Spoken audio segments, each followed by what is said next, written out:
J'ai eu une discussion ce matin au téléphone avec un de mes connaissances qui est à Montpellier, qui est parti à cause du coronavirus d'ailleurs, qui s'est exilé quelque temps, qui va revenir au mois de septembre, fin septembre, sur l'astrologie, sur les prévisions astrologiques. Il me demande ce que veut dire Mars. Est-ce que Mars en bélier, qui va entrer en bélier ou qui entre en bélier, va provoquer des choses au niveau de la vie sociale, des conflits sociaux. Et je lui ai répondu que mon astrologie n'était pas déshumanisée. C'est-à-dire qu'elle ne fait pas abstraction des gens, des hommes, des leaders.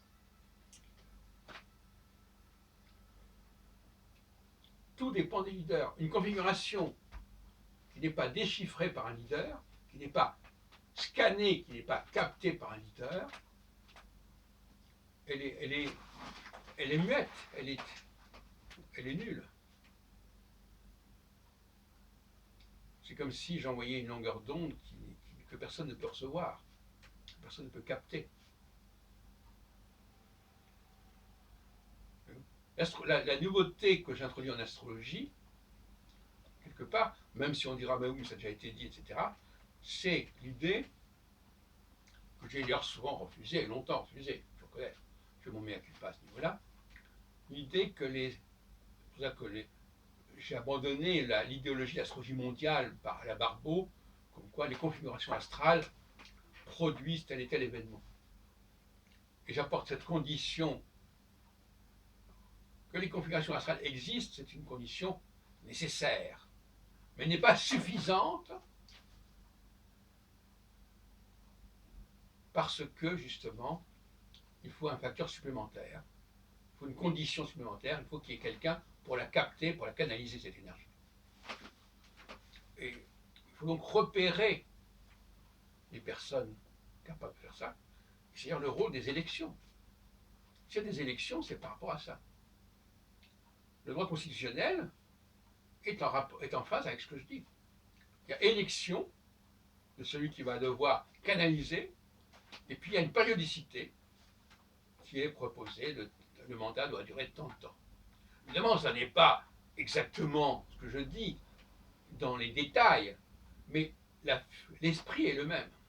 L'esprit est le même. Il faudrait quand même arriver à quelque chose de plus cohérent que cela, mais l'esprit, la problématique est la même. Donc, selon la personne qui sera en charge, au centre des choses, en position de faire des choses, selon son ascendant de naissance, elle sera capable ou pas de maîtriser la situation. À sa façon. Mais elle aura des outils, elle utilisera des outils qu'elle maîtrisera. Ce qui est important.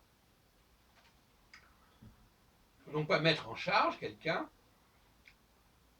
qui est en début de phase. Parce qu'en début de phase, lorsque le Jupiter est en conjonction ou en opposition avec l'ascendant, on est dans le tâtonnement, on est dans l'expérimentation, on essuie les plâtres.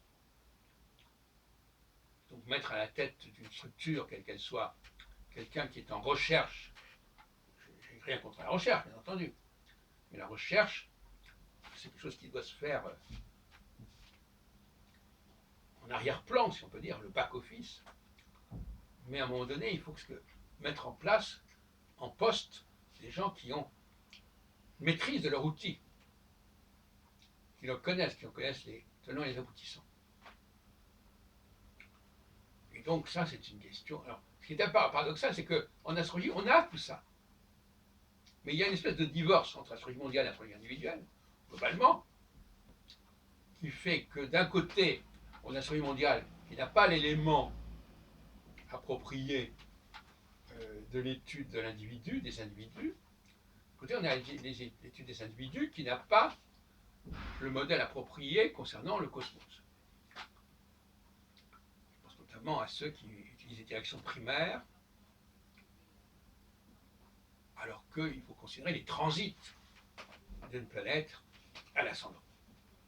Donc il s'agit de réconcilier ces deux plans, ces deux pans de l'astrologie, et c'est ce que fait l'astroroscopie.